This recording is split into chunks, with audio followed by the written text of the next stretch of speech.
So imagine running a business where the local currency is, practically collapsing. Right, yeah. And the broader regional economy is actively shrinking by like 3%. Not an ideal environment. No, not at all. And on top of that, half of your key markets are staring down double-digit inflation. Yeah, it's a nightmare scenario for most operators. Exactly. Now imagine reporting all those conditions to your shareholders and then just casually dropping the fact that you just had the most profitable quarter in the entire history of your company. It's wild. It almost doesn't compute. It really doesn't. So today we are tearing apart the Q2 2026 earnings call for Arcos Dorados. Ticker symbol RCO. Right, RACO. And for anyone new to this specific ticker, they are the massive, exclusive Latin American franchisee for McDonald's. The biggest one in the world, actually, in terms of system-wide sales. Yeah. So our mission for this deep dive is specifically tailored for the retail investor listening right now. We normally try to keep things, fast-paced, quick hits, zero fluff. But the mechanics of this particular quarter are so wildly counterintuitive that we really have to tear the engine down to the stud. We do. We have to look under the hood. Okay, let's unpack this. Right. We're going to cut through the corporate jargon, bypass the sanitized management speak, and really deliver the actionable investment takeaways hidden beneath the surface of this highly volatile macroeconomic landscape. Yeah, because the contrast between the environment they are operating in and the numbers they actually produce is what makes this specific earnings report, it's basically a masterclass in operational leverage. For sure. This quarter really forces a complete reevaluation of how investors typically classify a, traditional brick and mortar restaurant business. Yeah, totally. We're looking at a company dealing with unpredictable, massive external shocks, yet they are engineering a financial outcome that honestly, it looks like it belongs to a high-margin tech firm. Okay, I want to start by throwing a massive wrench into those headline numbers because on the surface, they frankly just don't make sense to me. Let's hear it. So revenue for the second quarter hit $1.3 billion. Yeah. And the report highlights that this is a 14% year-over-year increase, specifically in U.S. dollars. Right, in USD. Marking the highest quarterly revenue in their history. But hold on a second. They are operating in places like Argentina, Brazil, Mexico, Colombia. Right. And the Argentine peso and the Brazilian real are notorious for depreciating against the U.S. dollar. Oh, absolutely. They can be brutal. So earning more in local currency is easy when hyperinflation forces you to, raise the price of a burger every single week. Sure, the nominal numbers go up. Right. But bringing 14% more actual dollars back to the balance sheet, how is that mathematically possible without gouging customers so badly that they just, stop walking through the doors? Well, it's a great question because, the translation effect is usually the silent killer for emerging market equities. When an American retail investor looks at a Latin American stock, the baseline assumption is that local currency gains will just be wiped out the moment they're converted back to USD. Yep. So to achieve a 14% gain in US dollars means their local performance was just an absolute juggernaut. Wow. It completely overpowered that natural drag of the currency depreciation. So they didn't just jack up prices. No, they didn't achieve this just by jacking up menu prices to chase inflation. They achieved it because their pricing power, meaning their ability to raise prices without triggering customer defection, is operating in absolute lockstep with real volume growth. Okay, wait, so people are still buying more? Yes. More people are buying, and they are willing to pay the newly adjusted prices. That is crazy. Let's look at the profitability of that volume, though, because top-line revenue is really only half the story. Right. Adjusted EBITDA, which, we look at as a proxy for the actual cash profit generated from their core operations, that came in at $126.8 million. The huge number. Which is a jump of more than 20% compared to the prior year period. Right. So their profits actually grew significantly faster than their revenue. Yep, 20% on the bottom line versus 14 on the top. And their earnings per share, their EPS, literally doubled versus last year. Doubled, yes. And then just to round out the health check, their net leverage, which is the ratio of their total debt to those operating earnings, dropped to 1.1 times. Yeah, which is phenomenal. I mean, they double their earnings per share, but their debt profile looks incredibly conservative. Yeah, that dynamic where profit outpaces revenue growth is the holy grail for a physical footprint business. Right. By stripping away all the financial jargon, what those EBITDA and EPS numbers numbers tell us is that they didn't just sell more burgers. Okay. They fundamentally widened the gap between what it costs them to make the food and what the customer pays for it. Oh, I see. They are extracting more cash out of the exact same physical real estate.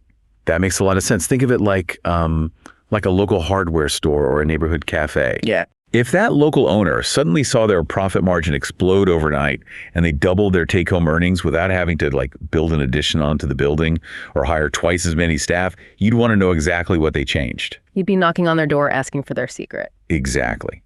But numbers on a spreadsheet don't serve a customer or flip a burger. So what is the actual on-the-ground mechanism that drove this massive cash register ring? Well, the mechanism was this highly calculated two-pronged strategy. Okay. They essentially weaponized a regional cultural event, and at the exact same time, they executed a massive structural shift in their digital infrastructure. Weaponize a cultural event. I like that. Yeah.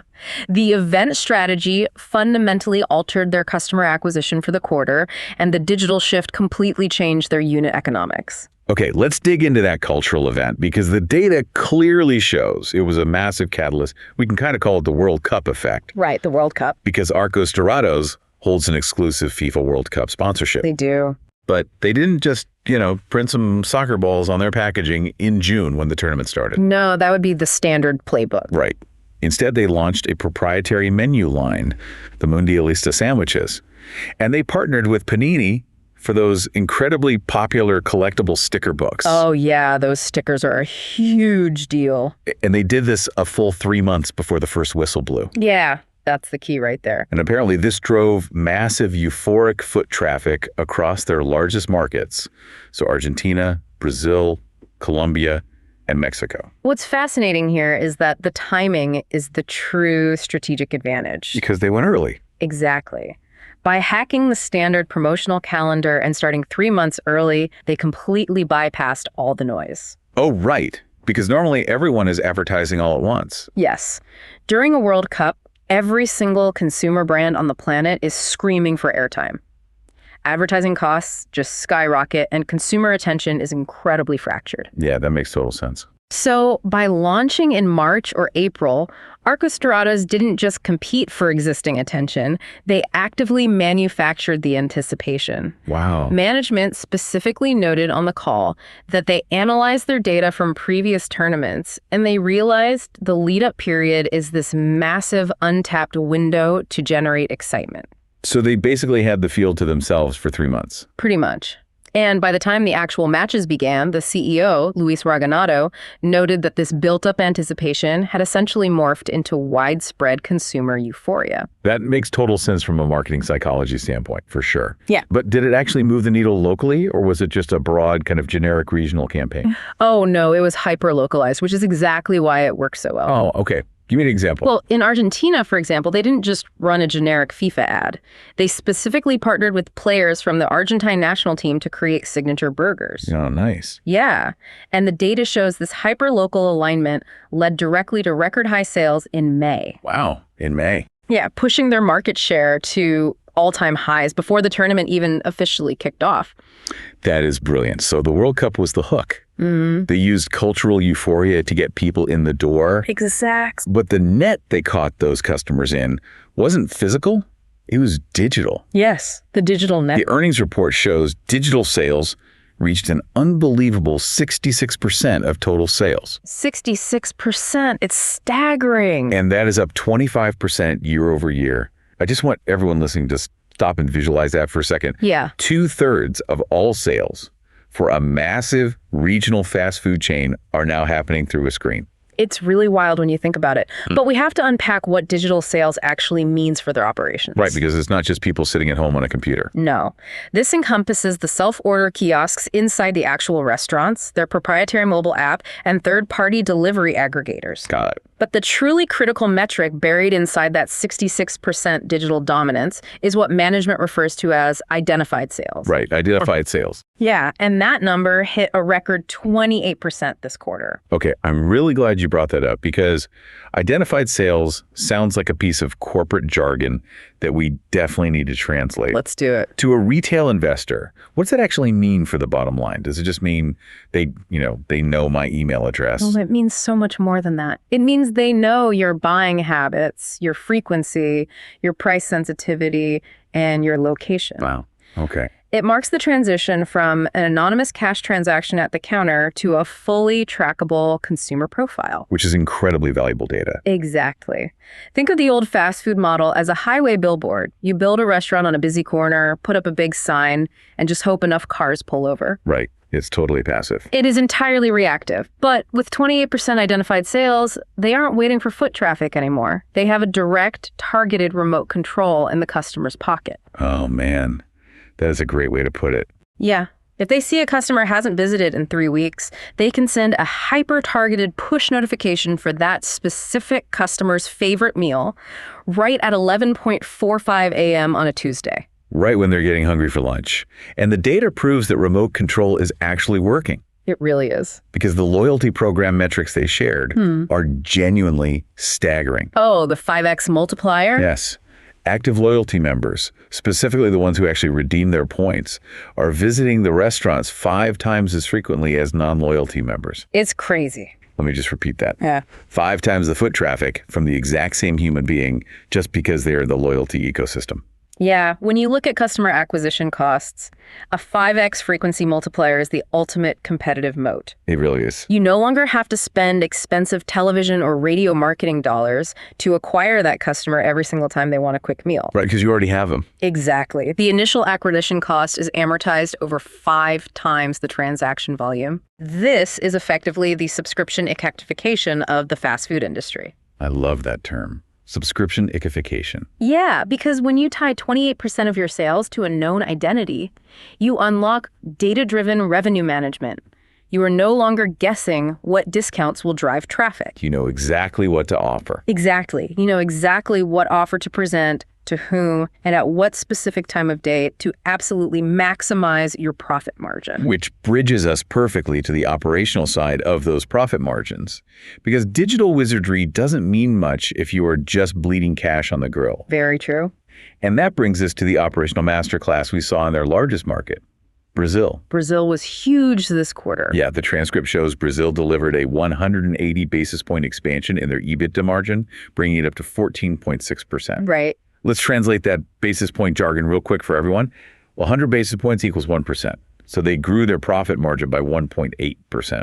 Which doesn't sound like a lot at first. Right. It might sound like a tiny fraction to a casual observer, but applied to billions of dollars in volume, it is a massive tidal wave of cash. Oh, it's huge. In US dollar terms, their EBITDA in Brazil rose by a staggering 43%. 43%, just incredible. And the report attributes this to incredibly strict cost management on food, specifically beef, dairy, and potatoes, along with paper supplies and general and administrative expenses. Yeah, operating a supply chain in Brazil is notoriously complex. I can imagine. You're dealing with volatile commodity cycles, major infrastructure challenges, and intense weather patterns that impact crop yields and cattle. Right. Management didn't just ride a wave of good luck here. Following a brutal 2025, where spiking beef prices severely squeezed their margins, the supply chain team got aggressive. So they didn't just sit back. No, they didn't just pass those costs to the consumer. They actively managed their forward contracts and sourcing to gain leverage on dairy and potatoes, which offset the volatility in proteins. Okay, but I have to push back a bit here, because a 43% jump in cash profit can't just come from negotiating better prices on potatoes. Fair point. Like, there has to be something else driving that structural profitability. Yeah, right? there is. The structural driver is the restructuring of their corporate, general, and administrative expenses. Their G&A, Okay. which they executed at the end of last year. Because they leaned out their corporate overhead, those fixed costs are now a much smaller percentage of their total revenue. So they did more with less. Exactly. When you combine that leaner corporate structure with the massive top-line sales growth driven by the World Cup and that digital frequency we talked about, every incremental dollar of revenue drops straight to the bottom line with much less friction. That makes perfect sense. And they also benefited from currency tailwinds, actually. The Brazilian real appreciated slightly, which acted as an accelerant when translating those local profits back to USD. Oh, nice. So yeah, they played phenomenal offense with high-margin premium sandwich sales and absolute lockdown defense on their supply chain and corporate bloat. Okay. As impressive as Brazil was, I want to make sure we aren't painting this as a flawless, easy victory lap. Right. There were definitely challenges. Yeah. A truly critical analysis requires us to look at the severe headwinds they faced, because Latin America is not a market for the faint of heart. It definitely isn't. First off, there were major tragic earthquakes in Venezuela and Colombia. Yeah, really awful stuff. The physical and human toll was immense. And the transcript actually notes that Arcos Dorados had to convert 2 of their Venezuelan restaurants into a medical center and a community shelter. Yeah, operating in this region requires a level of agility and really community embeddedness that most North American or European operators simply never have to test. Absolutely. The situation in Venezuela is a stark reminder of the physical risk to their infrastructure, but it also really highlights their role in the local socioeconomic fabric. Right. But moving to the purely financial headwinds, we have to look closely at their North Latin American division, which they refer to as NOLAD. Yeah, NOLAD. Let's talk about that. So let's clarify NOLAD for the listeners. This division is heavily anchored by Mexico, but also includes markets like Costa Rica and Panama. Right?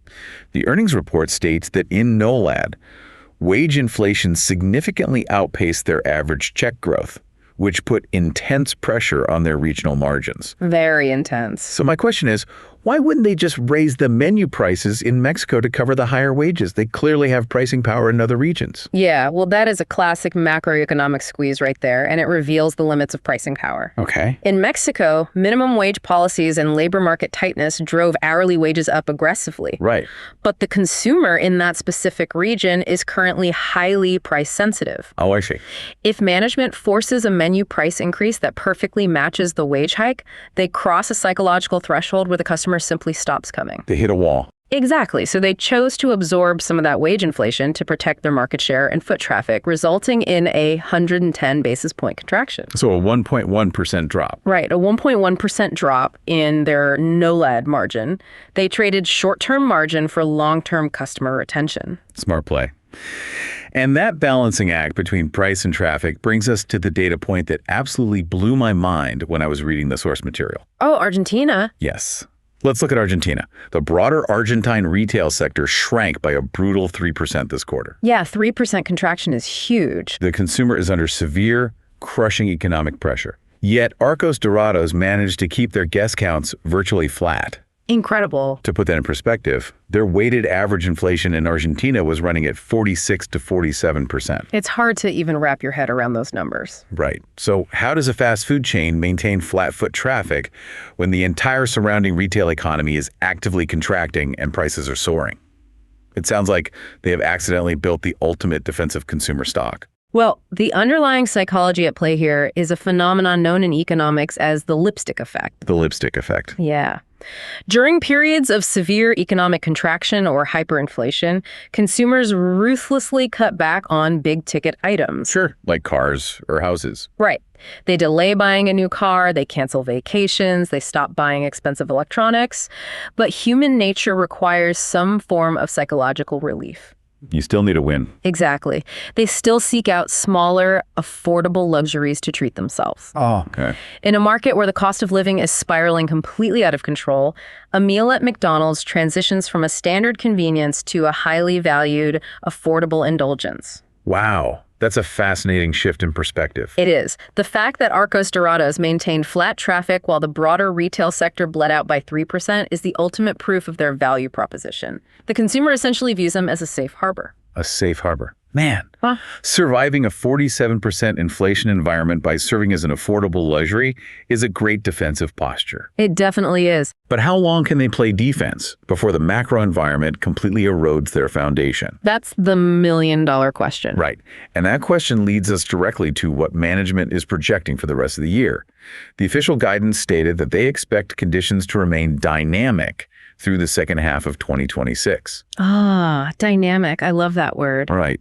Because Because for anyone who doesn't spend their days reading earnings transcripts, dynamic is the polite, sanitized Wall Street code word for choppy, volatile, and highly uncertain. Oh, absolutely. It is management's way of explicitly telling analysts we have absolutely no idea what the regional currency markets, political landscapes, or inflation rates are going to do next month, and you shouldn't either. Yeah, exactly. Don't ask us to predict the future. Right. But the key takeaway from the guidance isn't the uncertainty, it's how they're responding to it. Okay. Because they cannot control the macro environment, they are aggressively clamping down on the one massive lever they do control, their capital expenditure. The CapEx. And the figures they released are wild. Really wild. They announced they are actively achieving a 15 to 20% reduction in the average capital expenditure required to build a brand new store. A 20% drop in build costs. Yeah. They are doing this through new design and efficiency initiatives. Plus, the CEO, Luis Reganado, teased that they're developing a comprehensive strategic plan for 2027 to build on this new digital foundation. Right, with a full reveal coming at their Investor Day in New York on October 1st. Right. We really need to unpack the financial mechanics of that CapEx reduction because it fundamentally alters how we value their future growth. Okay, lay it out for us. Let's say it used to cost them $1 million to build a new restaurant. Okay. They are now building that exact same revenue-generating asset for $800,000. Huge difference. Massive. By driving down the initial cost by 20%, they are structurally increasing their return on investment, their ROI, for every single location they open from here on out. If you buy a rental property for 20% less, but you charge the exact same monthly rent, your payback period shrinks dramatically and your yield skyrockets. Right, your money is working so much harder for you. Exactly. Yeah. Management is recognizing that while they had a record quarter, they cannot rely on World Cup euphoria forever. Sure, that only happens once every 4 years. Right. So they are re-engineering the foundational unit economics of the business so that it requires less upfront capital to generate the exact same cash flow. Okay, I want to make sure I'm translating this perfectly for the retail investor listening. Go ahead. Is management essentially saying, we know the consumer is stressed, and we know the economies we operate in are chaotic, but we have figured out how to build our cash flowing assets significantly cheaper, which will mathematically protect our profit margins and our investor returns, even if foot traffic starts to stumble. That is precisely the read. Okay. They are explicitly signaling that their future growth narrative is no longer reliant purely on geographic expansion. They don't just have to build. Right. They don't need to open 500 new stores to grow profits. The growth is being driven internally. Through digital. Yes, through the digital channels that increase order frequency, through the cost efficiencies in the supply chain, and through these vastly improved ROIs on the stores they do choose to build. Man, that is a powerful combination. Let's bring all these threads together to determine the ultimate verdict on this Q2 2026 report. Let's do it. Based on everything we've unpacked, the digital remote control, the World Cup strategy, the supply chain defense in Brazil, and the CapEx reductions. Yeah. Our verdict on Arcos Dorados is highly bullish. Yeah, it has to be. The underlying data simply doesn't support a bearish argument right now. Not at all. The operational resilience they demonstrated is just exceptional. And the rationale backing that bullish stance is really built on two final massive pillars from the report. What's the first one? First, despite all the economic chaos, they gained a full 0.5 percentage point in total market share. Wow, 0.5 point. Yeah, they are now more than twice the size of their nearest competitor in terms of guest traffic across the region. Twice the size. Yeah, they aren't just surviving, they are actively cannibalizing their competition. That's a huge indicator of strength. Absolutely. And second, their balance sheet is pristine. They announced they successfully paid off their 2029 senior notes early. Oh, that's right. And the way they did it is fascinating. They used a sustainability-linked financing initiative. Right. They actually beat their greenhouse gas emissions targets early, and the financial markets rewarded them with better financing terms. Yeah, the execution on that sustainability-linked bond is a brilliant piece of corporate finance that honestly often gets overlooked by retail investors. Totally. It sounds like PR, but it's actual finance. Exactly. They aggressively pursue their emissions targets. And just for context, Scope 1 covers the direct emissions from their owned restaurants. Okay. Scope 2 covers the indirect emissions from the electricity they purchase. And Scope 3 covers everything else in their massive supply chain, from the farms to the paper mills. Right. So by hitting these targets well ahead of the 2025 measurement date, they triggered a favorable clause in their debt agreements. Oh, wow. Yeah, this allowed them to optimize their capital structure, retire older, more expensive debt, and significantly lower their net interest expense. That is just smart management. It really is. You are looking at a company that is dominating regional market share, generating record-breaking operational cash flow, and sitting on a highly protected balance sheet with a net leverage ratio of just 1.1 times. Right. So to deliver on our promise of actionable advice. Yeah, what's the move here? If you're a retail investor who currently holds this stock, or you are looking at the Latin American consumer sector, Arcos Dorados is proving in real time that it can navigate literal earthquakes, massive regional hyperinflation, severe wage pressures, and wild currency swings, all while actively expanding its profit margins. It's a phenomenal stress test. It really is. Honestly, the stock presents a compelling case based on the momentum of their digital loyalty flywheel alone. I agree. The ability to turn around the volume growth in Brazil's quick service restaurant segment while simultaneously managing the macro squeeze in Argentina, it just proves that this executive team is not just reacting defensively to the market. Right. They are actively shaping customer behavior and structurally lowering their own cost of capital. We set out to cut through the corporate jargon today, and I think the mechanics driving this record quarter are crystal clear. Definitely.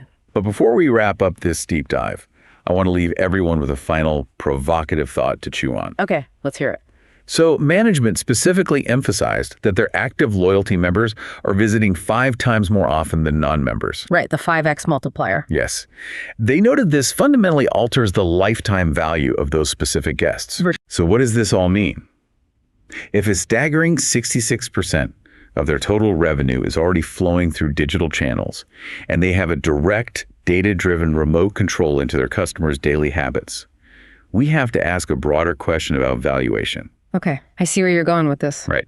At what point do Wall Street and retail investors stop valuing Arcos Dorados as a traditional, capital-intensive brick-and-mortar fast food franchisee and start valuing it like a highly sticky, tech-driven, data-rich subscription software business? Oh, wow. That is a massive paradigm shift, but it makes perfect sense. Doesn't it? Yeah, when the underlying consumer behavior shifts from a physical impulse buy to a digitally embedded daily habit, the traditional restaurant valuation models start to break down. Right, they just don't apply anymore. Exactly. The financial multiples might soon be forced to catch up to the reality of the software ecosystem they are actually running. Yeah, when your mobile app replaces the physical storefront as the primary point of contact, you're playing an entirely different game. An entirely different game. We'll keep digging into those numbers, question the surface level data, and we will catch you on the next deep dive.